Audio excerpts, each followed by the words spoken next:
Imaginez une île paradisiaque où la nature vit en harmonie luxuriante depuis des siècles. Des forêts subtropicales, des oiseaux exotiques et des animaux uniques qu'on ne trouve nulle part ailleurs. Vous n'y croiserez personne, mais un danger mortel rôde, des serpents venimeux dont les morsures faisaient des dizaines de victimes chaque année. On pourrait croire qu'il n'y a rien de plus effrayant. Mais un jour, un invité est arrivé, et c'est là que les vrais ennuis ont commencé. Une catastrophe écologique s'est déclenchée, avec des conséquences imprévisibles. Voici l'histoire de comment un petit animal tout mignon a presque détruit une île entière, et du prix élevé que les humains ont dû payer pour réparer une erreur fatale. Imaginez ce paradis, une île subtropicale recouverte de forêts luxuriantes, abritant des espèces uniques d'animaux et de plantes. Un endroit capable d'attirer chercheurs et visiteurs. Mais le danger n'était jamais bien loin. Les serpents venimeux, appelés abus, terrorisaient les habitants. Leurs morsures n'étaient pas seulement douloureuses, elles étaient mortelles. En 1980, les chiffres faisaient froid dans le dos, environ 400 personnes avaient été mordues, et certaines n'avaient pas survécu. Un antidote avait bien été développé, mais sa conservation nécessitait des conditions particulières. Or, dans les villages reculés, là où les morsures étaient les plus fréquentes, ces conditions n'étaient tout simplement pas réunies. Les autorités se retrouvaient face à une impasse. Amener l'électricité dans les zones les plus isolées de l'île coûtait trop cher et demandait trop de temps. Créer un nouvel antidote, plus stable? Rien ne garantissait que ce serait possible. C'est alors qu'une idée audacieuse a surgi, et si on introduisait un animal capable de tuer les serpents? Un animal insensible au venin et même friand de serpents. Cela semblait la solution parfaite. Et c'est ainsi que la mangouste rousse est entrée en scène. En 1979, un petit groupe de mangoustes rousses, seulement 30 individus, fut introduit sur l'île d'Anamishima. Leur mission était claire, éradiquer les serpents abus, et en bonus, réduire la population de rats. Dans leur Inde et Bangladesh natal, les mangoustes étaient connues comme de redoutables chasseuses. Au début, tout semblait fonctionner à merveille. Les mangoustes se sont rapidement adaptées à leur nouvel environnement, se sont multipliées, et ont conquis l'île. Mais dès 1993, leur population avait tellement augmenté que le ministère de l'Environnement a tiré la sonnette d'alarme. En 2000, environ 10 000 mangoustes vivaient sur l'île. Le problème? Elles n'étaient en réalité pas très intéressées par les serpents abus. Pourquoi risquer de chasser un prédateur venimeux, alors qu'il y avait tout autour une abondance de proies faciles, souris, oiseaux, et même lapins?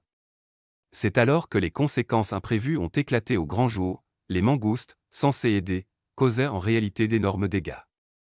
Parmi leurs victimes figurait le lapin d'Amami, un véritable fossile vivant. Ces créatures étonnantes sont les derniers représentants d'une ancienne famille asiatique de lapins autrefois présente sur le continent. Aujourd'hui, on ne les trouve que sur 2 minuscules îles. Les mangoustes sont devenus un cauchemar pour eux.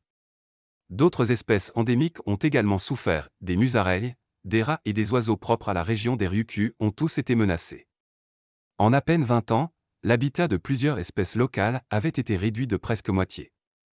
Et le pire, c'est que les mangoustes continuaient à proliférer en pleine nature, bien après l'échec de leur mission d'origine. Ils sont devenus un véritable fléau pour les agriculteurs locaux. Les élevages de volailles et les vergers ont été dévastés, pillés. Et pour couronner le tout, ces petits voleurs se sont révélés être d'excellents vecteurs de diverses maladies. Il était évident que la situation avait totalement échappé à tout contrôle.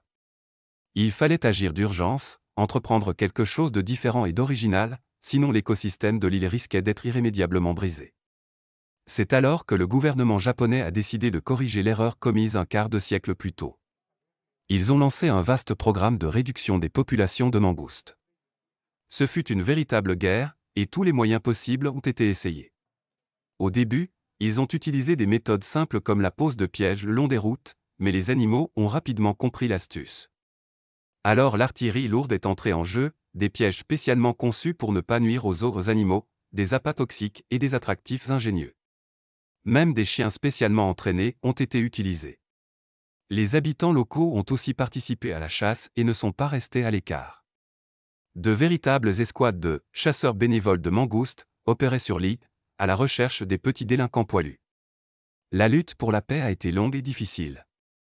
Il a fallu près de 25 ans pour débarrasser complètement l'île de ces espèces invasives.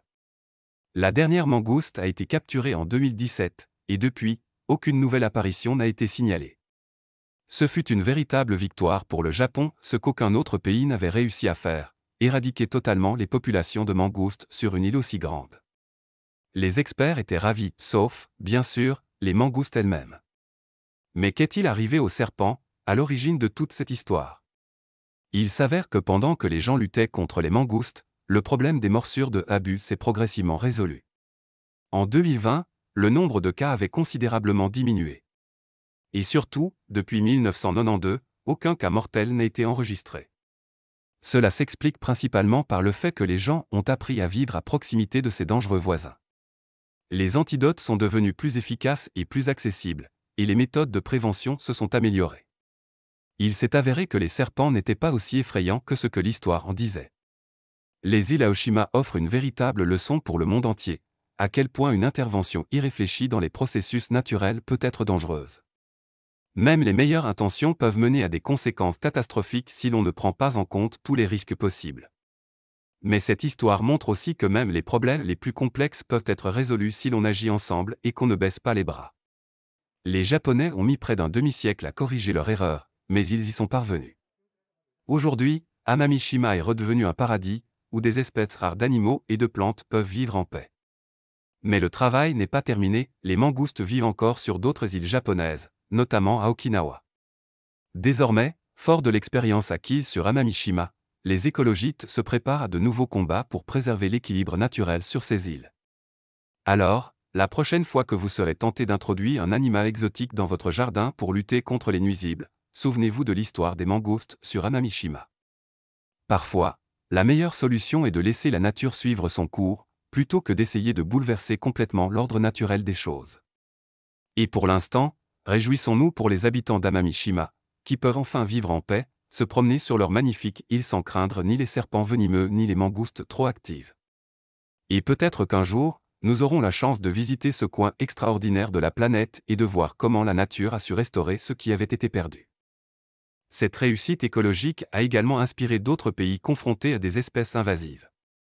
Des experts du monde entier se sont rendus au Japon pour étudier les méthodes utilisées sur Amamishima, espérant reproduire ce modèle dans leur propre région.